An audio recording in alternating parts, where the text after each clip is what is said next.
जय श्री राम। इस बिंदु में मैं संघ की प्रचार प्रमुख, एक प्रमुख दायित्व होता, अधिकारी होता, उस प्रचार प्रमुख का मैं उल्लेख करता हूँ। उसका क्या कार्य हो सकता, क्या दायित्व हो सकता। प्रचार प्रमुख यानी क्या? कहीं पहले उसको प्रचार प्रसार प्रमुख कहा जाता था, अभी प्रचार प्रमुख यह योजना है।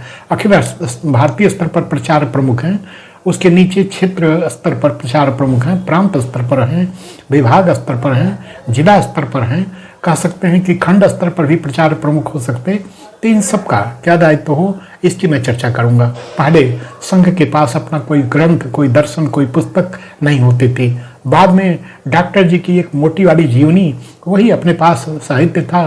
कोई किसी को कहता, यही कहता कि डॉक्टर जी को जानो, डॉक्टर जी की मोटी वाली जीवनी पढ़ लो। यदि डॉक्टर जी की मोटी वाली जीवनी पढ़ लिया, पाठ्यक्रम पूरा, यही हमारे पास एक साहित्य होता था। लेकिन कालांतर में फिर कुछ और साहित्य छपे, कुछ पत्र पत्रिकाएं अपने लोगों ने छापी, कुछ बाहर की पत्र पत्रिकाएं अपने भावानुकूल रहीं। पांचजन्य है, राष्ट्रधर्म है, इसका प्रचार प्रसार कैसे अपने यहाँ बढ़े। तो इस प्रकार पांचजन्य, ऑर्गेनाइजर, राष्ट्रधर्म, ये अधिक से अधिक स्वयंसेवकों द्वारा पढ़ा जाए, उस पर समीक्षा हो, चर्चा हो, इसको लोग जाने। यह सारी बातें एक प्रचार प्रमुख के दायित्व के अंतर्गत आने लगी। कालांतर में फिर संघ को भी अपने साहित्य, अपने सामग्री को छापना, छपवाना, व्यवस्था करना हो, यह आवश्यक लगने लगा। तो इस प्रकार कुछ एक मासिक पत्रिकाएं अलग अलग प्रांतों में, क्षेत्रों में संघ का ये विचार पत्र अलग अलग नामों से होता। हमारे यहाँ इसको नाम राष्ट्रदेव था। ऐसे अलग अलग प्रांतों, क्षेत्रों में इसका नाम अलग अलग हो सकता।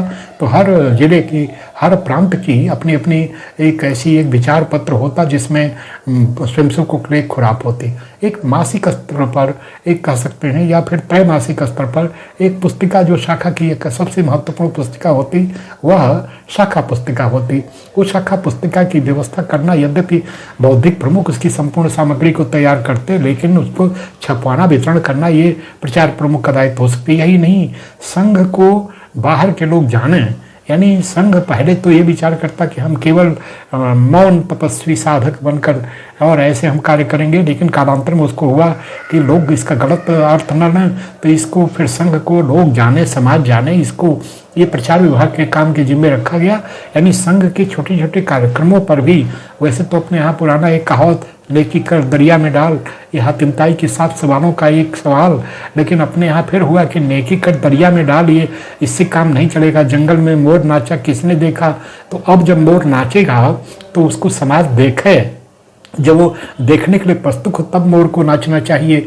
ये सारी बातों का एक सुंदर समन्वय बना। हम कह सकते हैं कि संघ को समाज तक, राष्ट्र तक एक विचार, प्रचार प्रसार ये देने का जो कार्य रहा, इस प्रचार प्रमुख का रहा, वह साहित्य की योजना, वह कार्यक्रमों की योजना, वह मीडिया के साथ संपर्क, मीडिया में चल रही भावनाओं का खंडन मनन, ये सारा कुछ।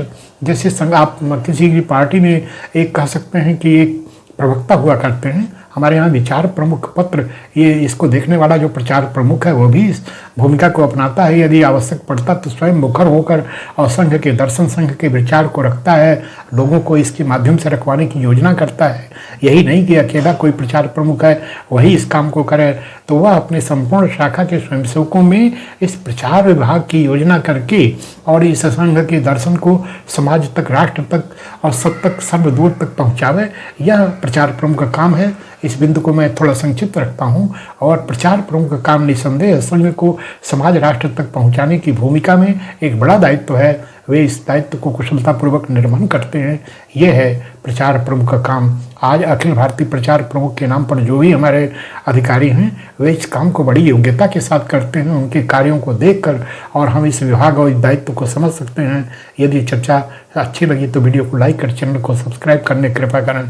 जय श्री राम।